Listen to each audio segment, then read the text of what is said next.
मित्रों, मैं राम नरेश यादव पीडीयू मार्गदर्शन के इस यूट्यूब चैनल पर आपका हार्दिक स्वागत करते हैं। तो मित्रों, आज हम लोग बात करने वाले हैं मगध के उत्कर्ष की। मगध का उत्कर्ष कैसे हुआ, इसके बारे में हम लोग आज बात करने वाले हैं। तो मित्रों, जैसा कि हम जानते हैं कि भारत में 16 महाजनपद हुआ करते थे और इन महाजनपदों में सबसे शक्तिशाली इसी मगध जनपद को माना जाता था। इसके एक और वीडियो बना दी गई है जो पिछले वीडियो में अपलोड कर दिया गया है, जहां आप देख सकते हैं। तो इस मगध के उत्कर्ष के बारे में जो जानकारी मिलती है वो मगध के उत्कर्ष की जो जानकारी है, ये 16 महाजनपद के जो वीडियो है उससे आपको जानकारी मिल जाएगी, वहां आप जाके देख सकते हैं। और इस क्रम में सबसे पहले आज हम पढ़ेंगे, सबसे पहला वंश जो है वो बृहद्रथ वंश है। उसके बाद फिर हर्यक वंश के बारे में पढ़ेंगे, फिर उसके बाद शिशुनाग वंश के बारे में पढ़ेंगे, और एक और वंश है जिसको नंद वंश कहते हैं, जो मगध का अंतिम वंश माना जाता है। तो मुख्यतः 4 वंश के बारे में हम लोग आज के इस वीडियो में जानेंगे। तो सबसे पहले हम बात करते हैं बृहद्रथ वंश की। तो मित्रों, मगध का जो संस्थापक माना जाता है वो बृहद्रथ को माना जाता है। मगध का संस्थापक बृहद्रथ को माना जाता है और इस बृहद्रथ को बृहद्रथ वंश का भी संस्थापक माना जाता है, क्योंकि इसी के नाम पर इसके वंश का नाम बृहद्रथ वंश पड़ा है। तो कौन था मित्रों ये बृहद्रथ, कौन था?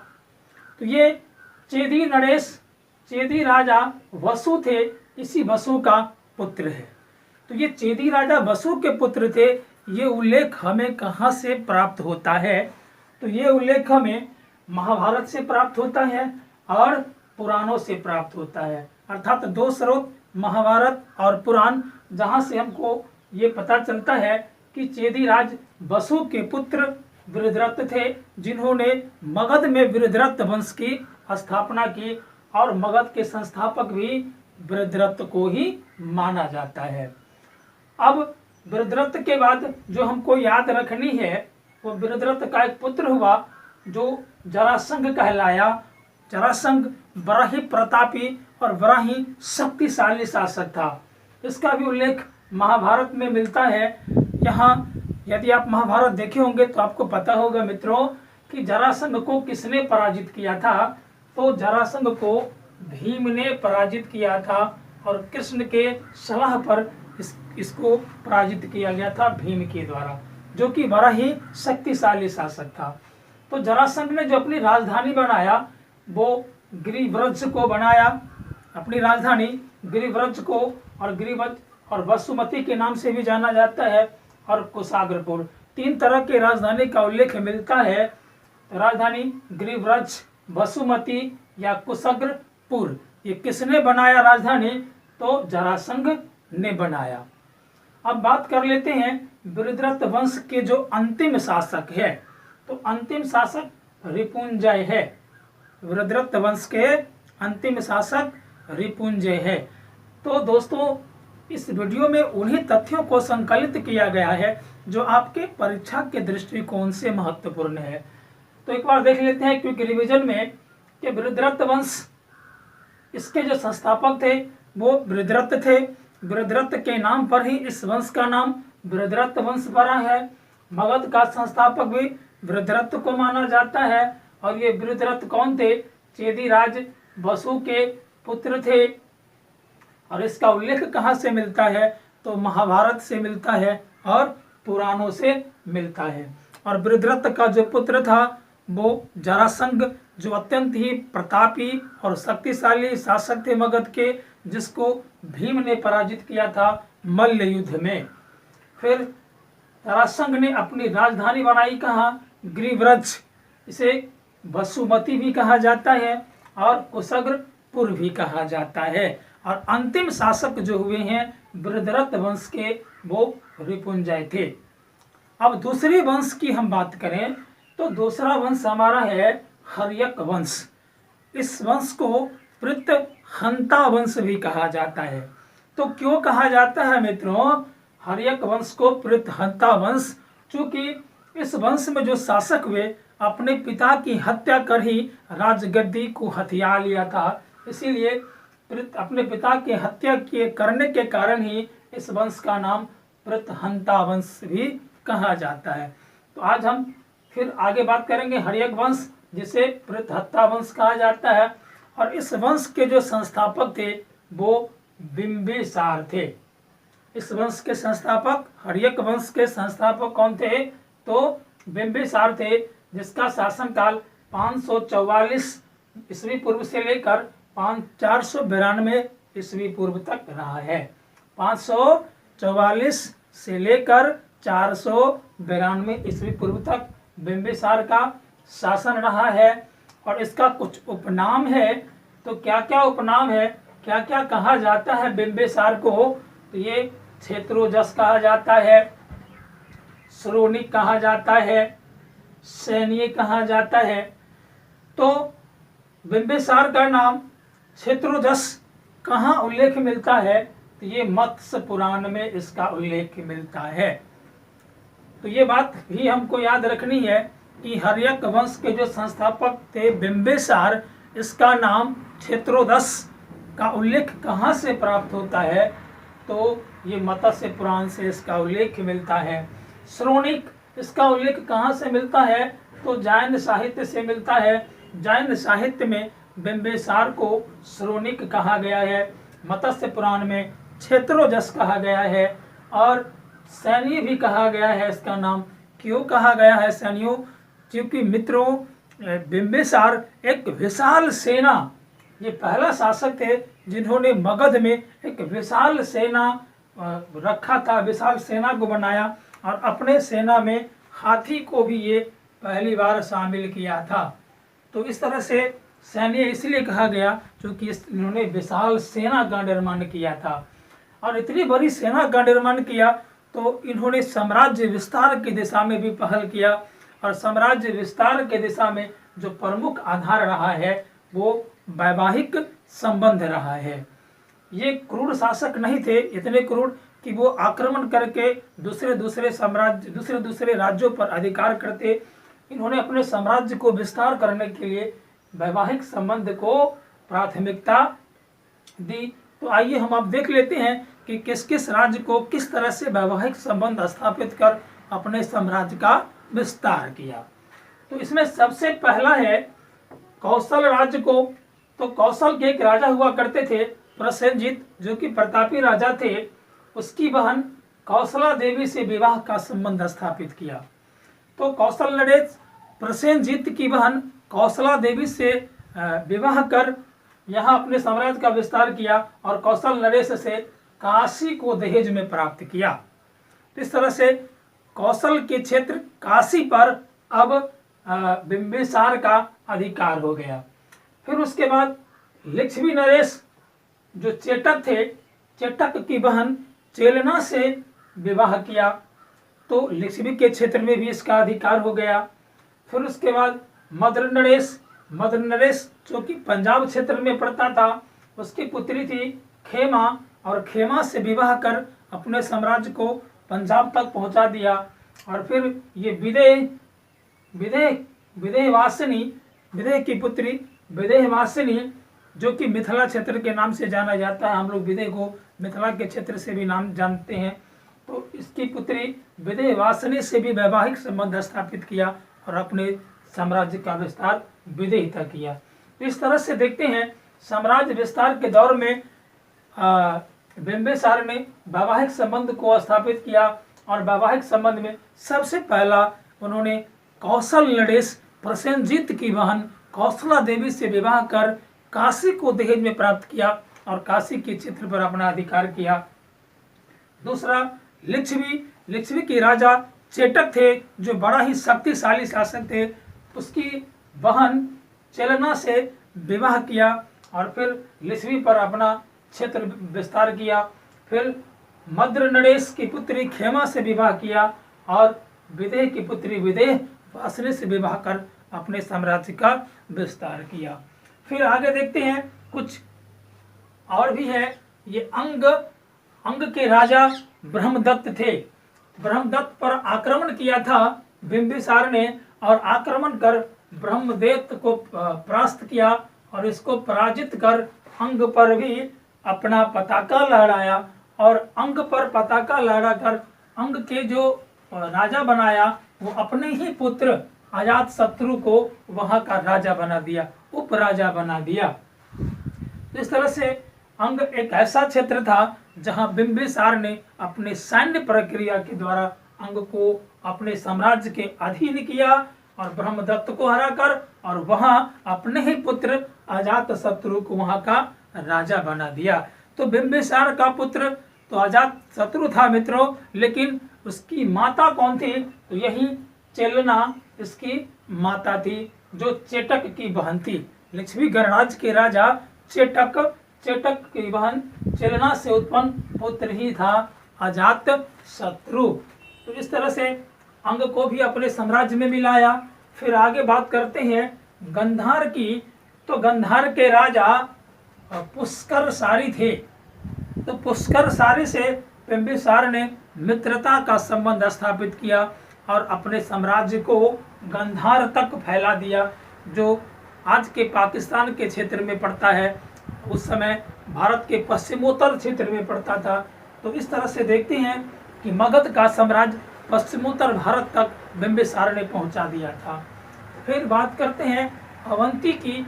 तो अवंती के शासक थे चंडप्रद्योत।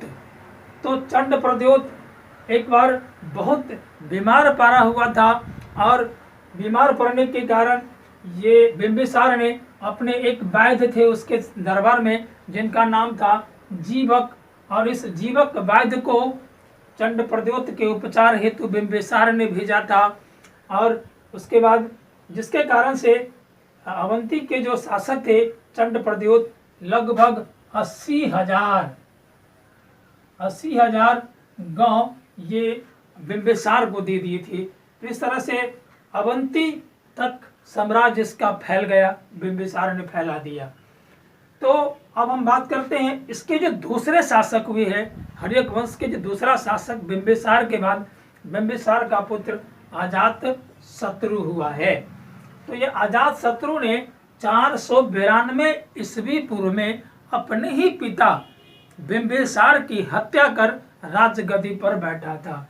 तो अजात शत्रु अपने ही पिता बिंबिसार की हत्या की और राजगद्दी पर बैठा।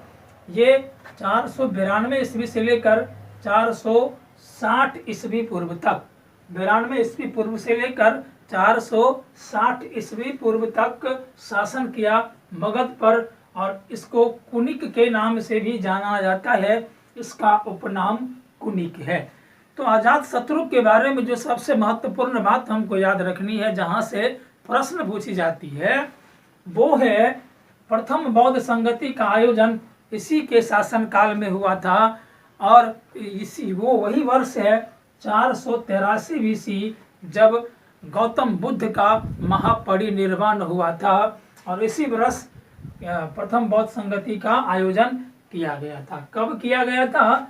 तो 483 BC में किया गया था और ये राजगृह में किया गया था। राजगृह में एक सप्तपर्णी गुफा है और इसी गुफा में प्रथम बौद्ध संगति का आयोजन किया गया था। तो किसने इसकी अध्यक्षता की थी? तो इसकी अध्यक्षता महाकश्यप ने इसकी अध्यक्षता की थी। तो हमको अजात शत्रु के बारे में सबसे महत्वपूर्ण बात जो याद रखनी है वो है प्रथम बौद्ध संगति का आयोजन 483 BC में, और ये सप्तकर्णी गुफा जो कि राजगृह में है वही की गई थी और इसकी अध्यक्षता महाकश्यप ने की थी। दूसरी बात जो याद रखनी है, इन्होंने 2 क्षेत्रों को विजित किया था। पहला क्षेत्र था काशी। इसके पिता बिंबिसार ने दहेज स्वरूप काशी को पाया था, परंतु काशी को उससे संतुष्ट नहीं हुए। वे पूरे कौशल क्षेत्र पर विजय प्राप्त करना चाहते थे, इसीलिए उन्होंने आक्रमण किया और काशी को पुनः जीता और उस पर अधिकार कर लिया। अब बात करते हैं बज्जी की। तो मित्रों, बज्जी बहुत ही शक्तिशाली गणतंत्र गणराज्य थे। तो ये लगभग 8 से 10 गणराज्य यहाँ देखने को मिलता है जो आपस में एक दूसरे से ऐसे जुड़े हुए थे कि कभी टूटने ही वाला ना हो।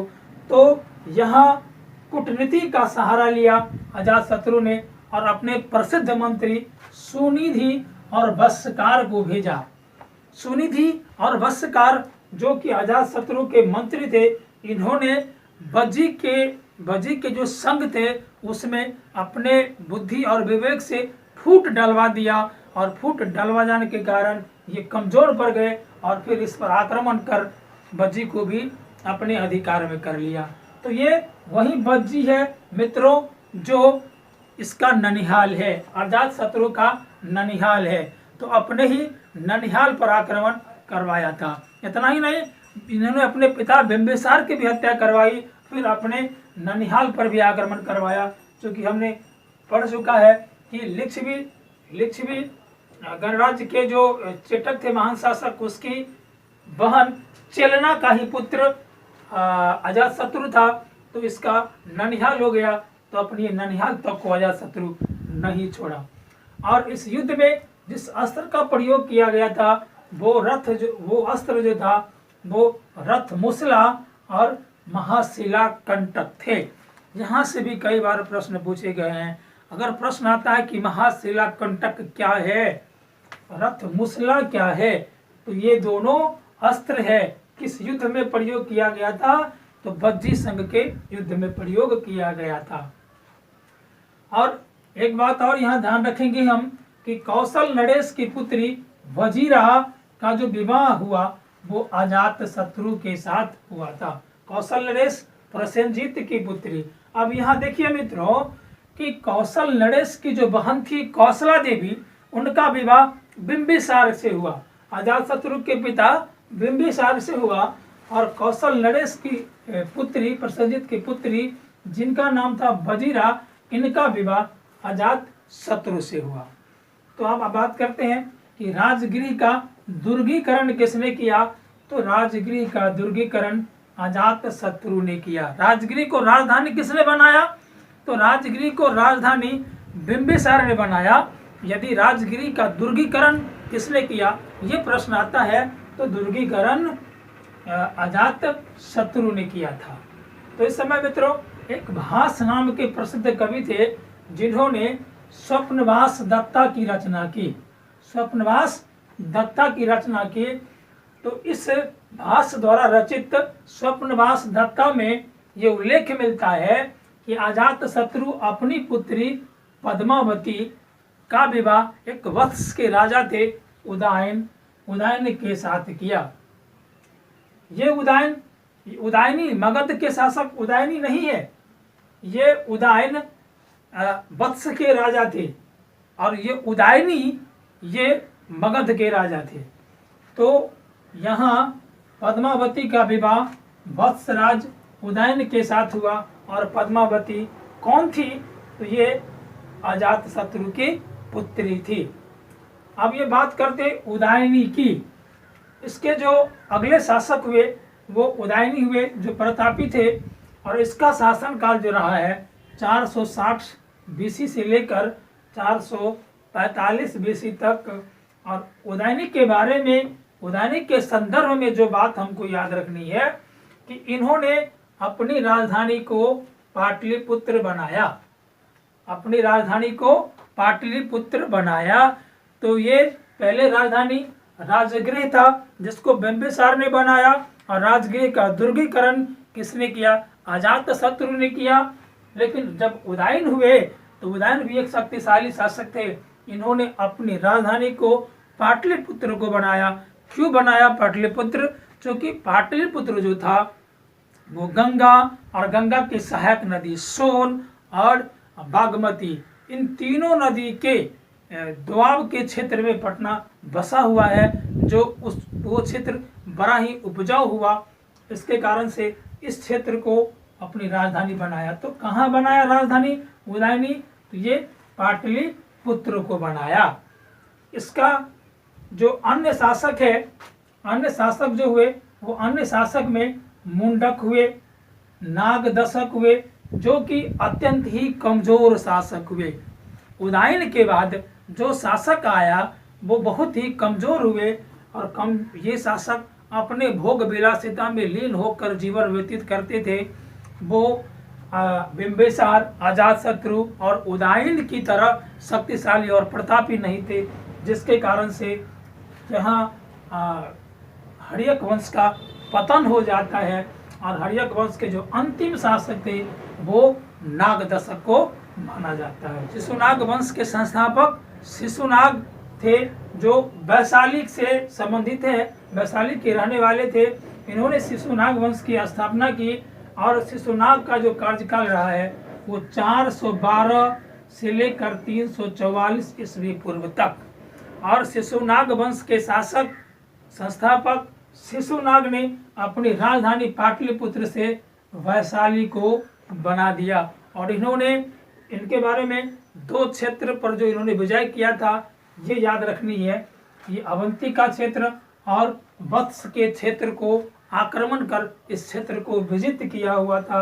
तो शिशुनाग के बारे में हमको इतनी चीजें याद रखनी है। कौन कौन सी चीजें याद रखनी है कि शिशुनाग वंश के संस्थापक शिशुनाग थे, उसका शासनकाल 412 बीसी से लेकर 344 बीसी तक रहा है और अपनी राजधानी पाटलिपुत्र से वैशाली को बनाया और अवंती और वत्स के क्षेत्र को आक्रमण करके जीता। तो आगे बात करते हैं हम। इसका अगला शासक जो हुआ वो कालाशोक हुआ और कालाशोक के संदर्भ में जो बात हमको याद रखनी है कि द्वितीय बौद्ध संगति का आयोजन इसी के समय में किया गया था। कालाशोक के समय में द्वितीय बौद्ध संगति का आयोजन किया गया था। कहाँ किया गया था? तो ये वैशाली में किया गया था और 383 बीसी में किया गया था। प्रथम बौद्ध संगति के ठीक 100 वर्षों के बाद 383 बीसी में इसका आयोजन किया गया था और इसकी अध्यक्षता सावा कामी ने की थी। तो सावा कामी के विषय में उनके नामों में कई किताबों में अंतर भी देखने को मिलता है। दोस्तों, ये सावा कामी का नाम किसी किसी किताब में सावक मीर भी मिलता है, किसी किसी किताब में सर्वकामी भी मिलता है। सर्वकामी, सावाकामी या सावक मीर, ये तीनों एक ही चीज है जो द्वितीय बौद्ध संगति की अध्यक्षता की थी। तो ये कालाशोक ने क्या किया? पुनः अपनी राजधानी को पाटलिपुत्र बना दिया और शिशुनाग वंश के अंतिम शासक जो थे वो नंदीवर्धन थे। ये भी कमजोर शासक साबित हुए, जिसके कारण से शिशुनाग वंश का भी पतन हो गया। अब और अंत में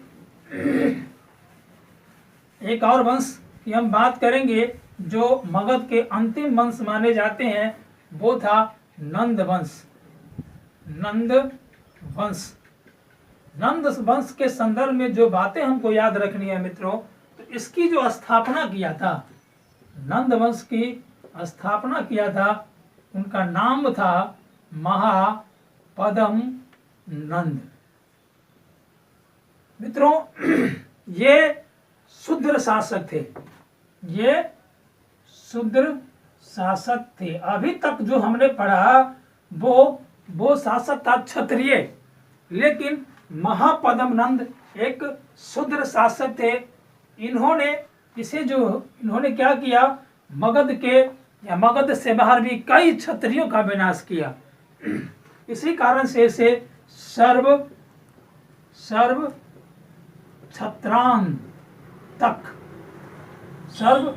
छत्रांतक की उपाधि भी दी गई। छत्रांतक मतलब क्षत्रियों का अंत करने वाला। सर्व छत्रांतक की उपाधि किसे दी गई? तो महापद्म नंद को दी गई और ये मगध का पहला शूद्र शासक था, जो कि बहुत ही प्रतापी शासक था, बहुत ही उग्र स्वभाव का था। इसीलिए इसके जो उपाधि हैं, इनका जो उपनाम है, उपनाम इसको भार्गव कहा गया है, भार्गव कहा गया है। फिर उसके बाद इसे और कौन कौन सी उपाधि मिला? तो उग्रसेन की उपाधि मिला, उग्रसेन की उपाधि मिला, उग्रसेन के नाम से भी जाना जाता है। तो उपनाम में भार्गव, उग्रसेन और साथ में एक राट की उपाधि भी इसको प्राप्त है, एक छत्र की उपाधि इसे प्राप्त है। तो इस तरह से हम यहाँ देखते हैं नंद वंश के संदर्भ में कि इसकी स्थापना महापद्म नंद ने की, और जो शूद्र शासक थे, और इसको सर्व छत्रांतक भी कहा जाता है। क्यों कहा जाता है सर्व छत्रांतक? क्योंकि उन्होंने क्षत्रियों का अंत किया था। इसका जो उपनाम है वो भार्गव के नाम से जाने जाते हैं, उग्रसेन के नाम से जाने जाते हैं, एक राट के नाम से जाने जाते हैं, और एक छत्र के नाम से जाने जाते हैं। इसके संदर्भ में कुछ और बातें देखते हैं। इन्होंने कलिंग विजय किया था, और ये इसका उल्लेख कहाँ मिलता है कलिंग विजय का? तो खारवेल की जो हाथी गुफा अभिलेख है, खारवेल के हाथी गुफा अभिलेख, खारवेल के हाथी गुफा अभिलेख से ये पता चलता है कि इन्होंने कलिंग की विजय प्राप्त करी थी। और यहाँ से कलिंग से एक प्रसिद्ध जैन गुरु हुआ करते थे जीनसेन, इसकी मूर्तियां वहां से लाई और मगध में स्थापित की। तो मित्रों, किसने कलिंग पर विजय प्राप्त कर जीनसेन की मूर्तियां लाई और मगध में स्थापित की? तो वो कौन से शासक थे? क्या नाम था उस शासक का? तो महापद्म नंद थे। अब इसके संदर्भ में और भी बात याद रखनी है। इसका जो अंतिम शासक है वो धनानंद थे। वैसे मित्रों, धनानंद 8वें शासक थे। इससे पहले 7 शासक हुए, लेकिन धनानंद बहुत ही क्रूर और अत्याचारी शासक था, जिन्होंने चाणक्य को अपने दरबार में बेइज्जत किया था, अपने दरबार में अपमानित किया था धनानंद ने चाणक्य को। और जिसके बाद चाणक्य ने चंद्रगुप्त मौर्य इसी के सहयोग से धनानंद को पराजित किया। और धनानंद के पराजित हो जाने के बाद नंद वंश का पतन हो गया, और फिर नंद वंश के बाद चंद्रगुप्त मौर्य वंश की स्थापना की। तो इस प्रकार से हम देखते हैं कि धनानंद के पराजित हो जाने के बाद चंद्रगुप्त मौर्य ने मौर्य वंश की नींव डाली, और उसके बाद मौर्य वंश मगध पर आ गया, जो कि हम अगले वीडियो में पढ़ेंगे। यहाँ खास बात, एक बात और याद रखना है मित्रों, कि धनानंद के शासन काल में ही सिकंदर का भारत पर आक्रमण हुआ था 326 बीसी में। यहाँ पूछा जाता है कि सिकंदर का आक्रमण के समय मगध का सम्राट कौन था? तो ये मगध का सम्राट धनानंद थे। ये भी बात हमको याद रखनी है। तो इस तरह से मित्रों, आज का वीडियो यहीं पर समाप्त हुआ। धन्यवाद।